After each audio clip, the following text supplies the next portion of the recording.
Hi guys, this is GG Your Face, and I'll be talking about game number 2 at the finals number 2 between MakaPrime and NEXGenius. NEXGenius is playing as the green Protoss player at the lower left hand corner, and MakaPrime is playing as the blue Terran player at the upper right hand corner.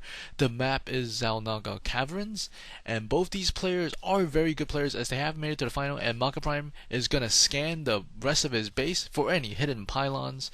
I think he did miss this corner, but it's very small chance that you would be hiding a pylon there. In any event, I would like to take one moment to talk about the new patch that just came out. Some of the changes include a bunker, which increased its build time from 30 to 35, Reapers increased its build time from 40 to 45, Battle Cruisers damage to ground lowered from 10 to 8.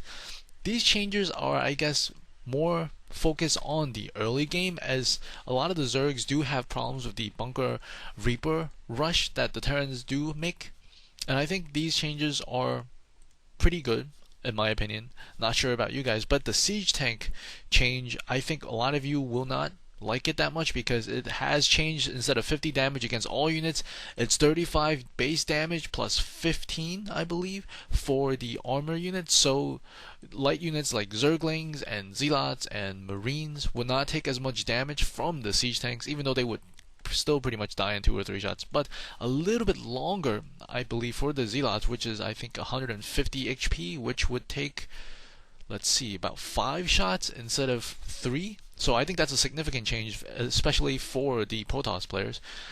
For the Protoss, we've actually gotten the Zealots nerfed a little bit as the build times have increased from 33 to 38, and we do see Cybernetic Core along with an early second gas, and the Protoss, the Terran player, has not yet gotten his second gas, just that he's working on a reactor once again, just like in game 1, and MakaPrime is scouting NEXGenius's base with this one SCV, and a Zealot is going to come out. A lot of players don't build this gap over here. They would like to put the gateway and the pylon right next to it, but a lot of time what happens is the pylon or the gateway or some sort of building will be able to force your Zealots or Stalker to be stuck inside your base, and that is why that he's doing this one space between the pylon and the gateway to prevent that, because you know, very early game, every unit for the Protoss army does count significantly because they cause a very large investment, the largest of all 3 races per unit, and if you get that unit stuck, well, you're out of luck. And the second unit that he chooses to make is the Sentry, whereas the Terran player, MakaPrime, is going to get 3 barracks along with a fast expanding command center, a very good build, and he's not going to grab his second gas, whereas NEXGenius is going to focus more on a tech heavy build. And also in this new patch, this SCV is scouting for any hidden pylons. There's also a Ultralist, I think a minor improvement for the Ram, because Ram wasn't really doing too much against buildings. They were actually doing less damage than normal attacks. And they also changed it from 15 plus 20 against armor, the damage was, and this SCV will not be able to get inside. A second gateway has gone up. The warp gate is being chrono boosted along with a gateway, and we see a Stargate just finish for NEXGenius, I mean, NEXPrime, I'm getting the names all mixed up. Factory going up.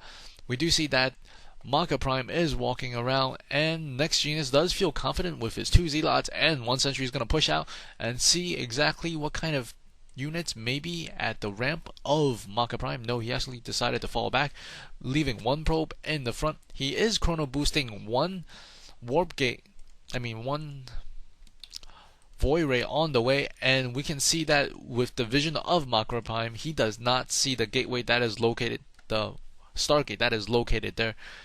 So 1 Void Ray is going to come out for NEXGenius, and we do see 1 SCV going to be engaging this 1 probe, maybe, possibly.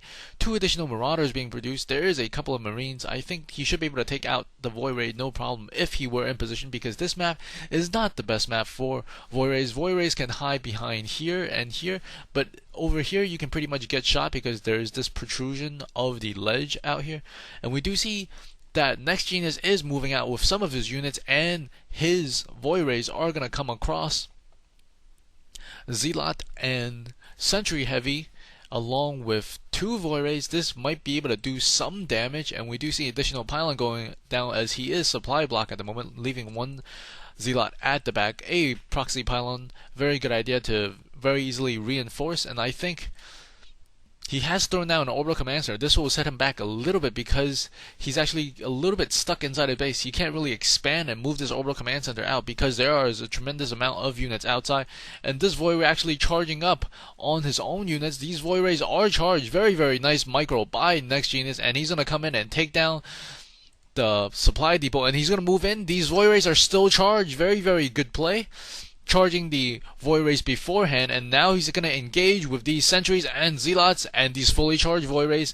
Ooh, fully charged Void Rays making a huge difference in this battle. Two very well placed force fields preventing the back units from engaging a lot of the units in the front, and these Void Rays still up and running, and these zealots are in the face of the Marines and Marauders, and I think NEXGenius is going to be able to take this timing push with very, very nice Void Ray micro by him, and MakaPrime does GG. Great game, great series. There's going to be a couple more games coming your way, so stay tuned, please. This is GG Your Face. See you guys later.